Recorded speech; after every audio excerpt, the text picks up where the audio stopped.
أعوذ بالله من الشيطان الرجيم بسم الله الرحمن الرحيم والذين أوتوا العلم درجات وقال رسول الله صلى الله عليه وسلم خيركم من تعلم القرآن وعلمه وقال الشاعر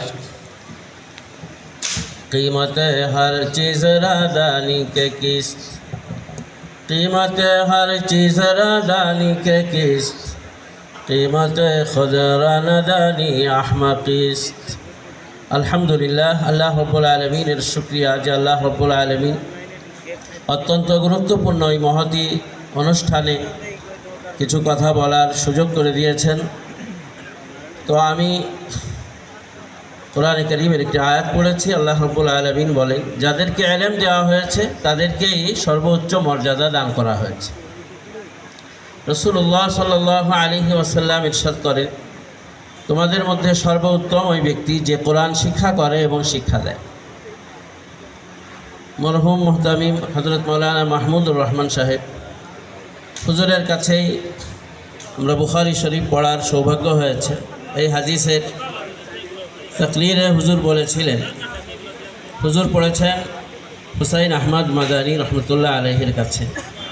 অত্যন্ত কাছের নিসবাত আল্লাহ তাআলা দান করেছেন। তো হুসাইন আহমদ মাদানী রহমতুল্লাহ আলাইহি সবকের মধ্যে বলেছিলেন যে মদিনার ব্যবসায়ীরা আসলো, তারা বলতে চায় আমরাই শ্রেষ্ঠ, আমরা ব্যবসা না করলে প্রয়োজনীয় জিনিস এগুলো এখানে পাওয়া যাবে না। যারা কৃষক তারা বলল আমরাই শ্রেষ্ঠ, যদি আমরা এই কাজ না করি তো ফসল উৎপাদন হবে না, ব্যবসায়ীরা কি দিয়ে ব্যবসা করবে?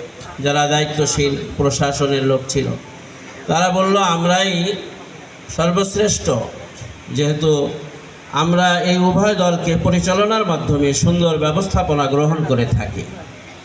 তিন দল রাসূল করিম সাল্লাল্লাহু আলাইহি ওয়াসাল্লামের কাছে আসলেন, তাদের শ্রেষ্ঠত্ব প্রমাণ করতে চাইলেন। নবী করিম সাল্লাল্লাহু আলাইহি ওয়াসাল্লাম বললেন, খায়রুকুম মান তাআল্লামাল কুরআনা ওয়া আল্লামা, তোমাদের মধ্যে শ্রেষ্ঠ ওই ব্যক্তি যে কোরআনে মাজিদ শিক্ষা করে এবং শিক্ষা দেয়। অর্থাৎ সে ব্যবসায়ী হতে পারে, কৃষি কাজ করতে পারে, চাকরি করতে পারে, যে কোনো দায়িত্ব গ্রহণ করতে পারে, কিন্তু শ্রেষ্ঠত্ব আনতে গেলে তাকে কোরআন এবং হাদিসের ইলম শিক্ষা করতে হবে। কবি বলেছেন, কিমতে হর চিজরা দানি কে কিস্ত, যে সব জিনিসের দাম তুমি বোঝো, কিমতে খুদরা দানি আহমাকিস্ত, কিন্তু নিজের দামটা আসলে তুমি বুঝতে পারো নাই। যদি না পারো তাহলে তুমি আলেম হয়ে একজন আহমক হিসেবেই বিবেচিত হবে। এই জন্য মুহতারাম হাজিরিন, আমার কথা বলার মূল উদ্দেশ্য হলো যে আমরা আল্লাহ তাআলা যে ইলম দান করেছেন, ইলমের দ্বারা আমাদের সম্মানিত করেছেন, আহলে সুন্নাত ওয়াল জামায়াতের দলভুক্ত হওয়ার তৌফিক দান করেছেন, এইটাকে নিজে প্রথমে গনিমত মনে করতে হবে। আমি যে সর্বশ্রেষ্ঠ এটা আমাকে উপলব্ধি করতে হবে।